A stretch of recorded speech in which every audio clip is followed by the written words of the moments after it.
Well, with Javon, You obviously. have to be over there where I see you, man. I mean, I'm looking around for the first question I can't find. That's How hard can you now. miss That's me? hard when I can't see you. Yeah, there's how do you miss it? Hey, Javon hadn't scored a whole lot in the final three to put you ahead. Your thoughts? Did you run it for him? Just like I drew it up. No, we were trying to run that 3-man stuff. And we weren't doing a very good job. Our young guys have a tendency to get a little out of sorts. He just took it upon himself to make a play.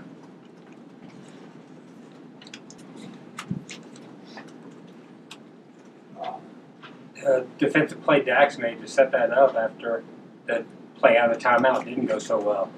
Just normal press Virginia hustle there to get back and stop The it. one in the paint, JC got a hand on it. JC got a hand on it, kind of knocked Dax picks up the loose ball, but JC made the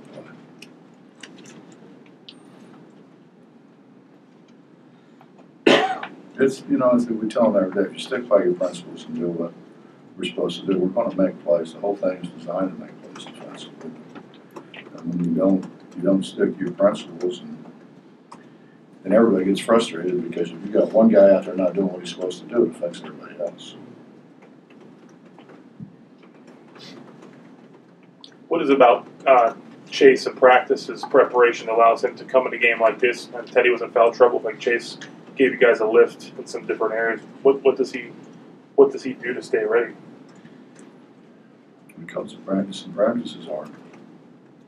I'm just not, I learned, I knew already, but it really really hit me when we lost to Stephen F. Austin. We weren't ready to play. We had terrible practices. Guys were not doing the basic things that we teach and which we had taught them for some of them 3 years.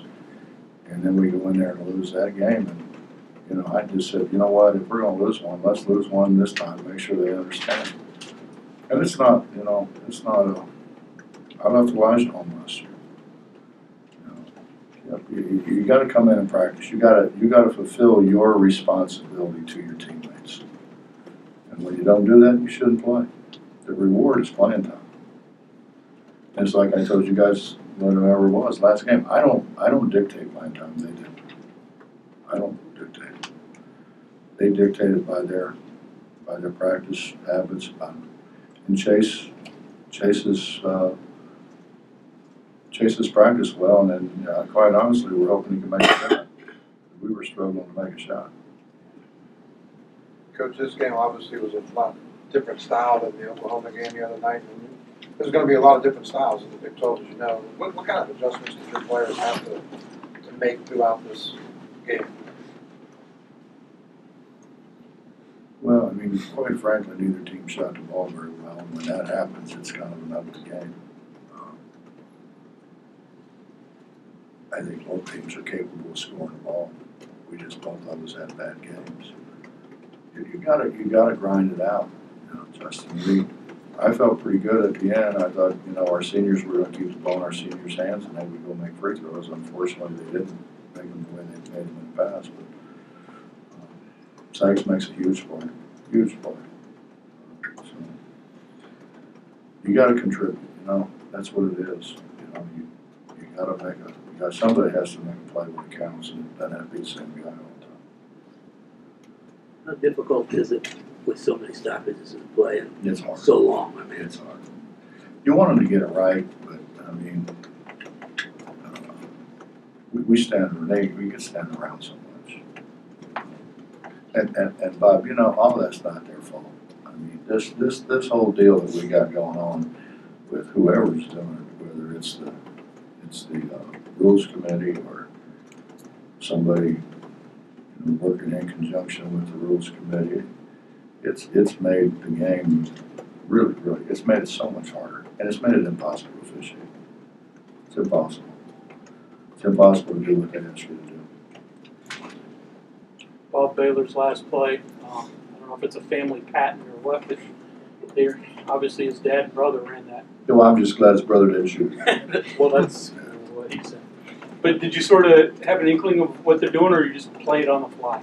We was going to try to make them catch in front of us. We didn't do a very good job, obviously. I thought we got to them and put some pressure on them. I'd rather do that than foul them and take the chance that, you know, they're going to make 2 free throws and then we go, no, we got to go to the free throw line again. I mean, what do you gain? We're up 3. Worst we can do is tie. If it was 2, well, I don't know, it might be a different story. I've got a lot of confidence in our defense. So I kind of let it roll with our defense. We were talking about going zone, you know, and a couple of the assistants wanted to go zone, and I just got the guys over and I said, "What do you want to do?" And they said, "No, Coach, let's guard them. Do you want to go zone? No, let's guard them." Beetle made a big play. Took a big charge. Coach, obviously you get Issa back next game.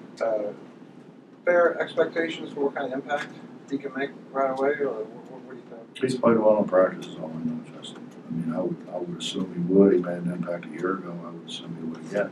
I worry about his conditioning. But he's practiced with us. You know, he really hasn't practiced with the guys who play the most. He's played against those guys. The thing I've always liked about Issa is he knows how to play. So it won't. I mean, he may not be at the top of his game come Saturday, but he won't be long after that. Rebounding, I'm guessing about to be. Well, he's the best rebounding small forward in our league. Not even close. Well, on the previous question where you said the players told you that they wanted to play man, is that a frequent or infrequent thing where they can overrule, but you would let them overrule maybe what the coaches were thinking? Well, I was hoping that's what they said because I was thinking stay man. But you know, as you ask a question in a way that you're probably going to get the answer that you want. But, I think they wanted the challenge of stopping them, which they had a hard time getting a good shot. When you say they've made the game impossible to officiate, when you say they've made it impossible to officiate, what do you mean? Do you know what the cylinder is? You have any idea what the cylinder is? The defensive cylinder? It's invisible. Yeah. It's invisible, so it's hard to see. You can't see it. That's it. It's. I mean, if you reach in and foul a guy, it's a foul. Why do you need it? Why do you need an invisible cylinder that goes from here to infinity? Is what they say. Sachs jumps pretty good. I doubt he jumped to infinity. And you know, like you're allowed to. If a guy turns his back on you, you're allowed to get as close as you want. But now if he turns around and hits you, the foul's on him because he's in the cylinder, because now the guy's turned around. Come on. I mean, now you tell me that's not hard? It's hard. It's a hard game to start with, and we've made it so much harder. So much harder. And they're getting an official out there that wouldn't tell you that. If you talk about your players winning the challenge, four players winning the challenge.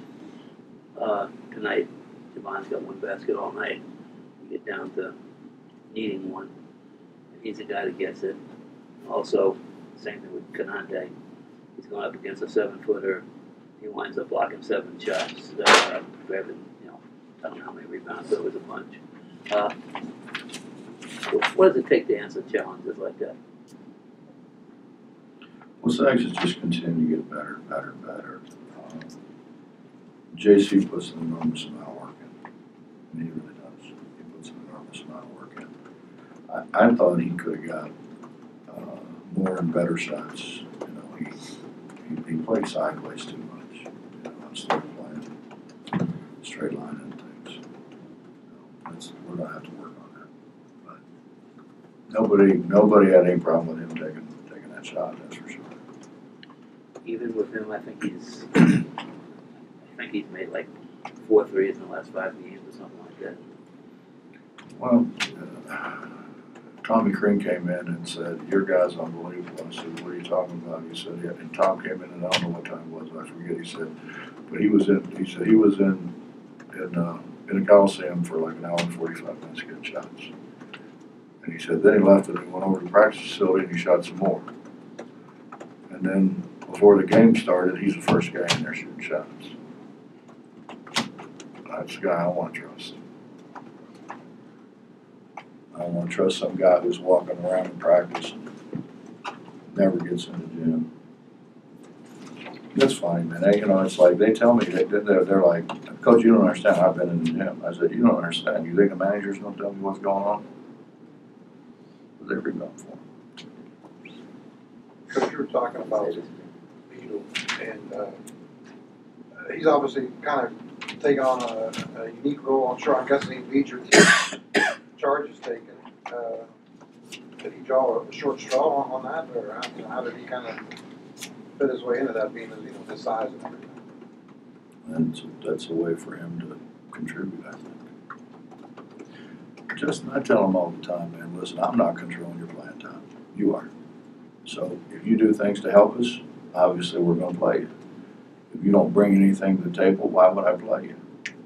And it's not. See, I just think that we're in this era of individual rights. That's bullshit. I mean, it is bullshit. You're a part of a team. When you're part of a team, there's other people who depend on you. And see, I've always been taught your rights stop where other people's begin. So I just don't get that. I don't. And so I tell them, contribute, man. If you contribute, if Chase had come in and hadn't played very well, he would have got back in. But he did, so he got back in. That's the way it works. But isn't that the real world? Isn't that the real world? I mean,